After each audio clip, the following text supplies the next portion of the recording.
இருக்கு, அதுக்கெல்லாம் இருக்காரு அப்படின்னு சொல்லி ஒரு நகைச்சுவை பண்றாங்கல்ல.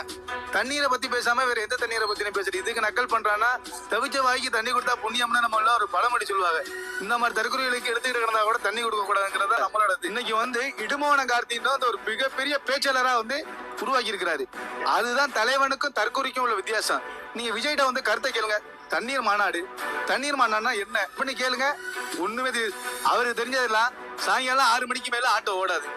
அந்த தண்ணி தான் அவருக்கு தெரியும். நான் புரட்சிவாதி, அவன் கோமாளிக்கும் புரட்சிவாதிக்கும் நிறைய வித்தியாசம் இருக்குல்ல. ஓட்டுரிமை இல்லை, வாக்குரிமை இல்லை என்றால் உனக்கு இங்க ஒண்ணுமே இல்லை. இந்த மரம் பூக்காது, காய்க்காது, பலன் தராது என்றால் எவனும் தண்ணி ஊத்த மாட்டான், உர வைக்க மாட்டான், பராமரிக்க மாட்டான், கண்டுக்கிற மாட்டான். உனக்கு ஓட்டு இல்லை என்றால் ஒரு பயம் மதிக்க மாட்டான்.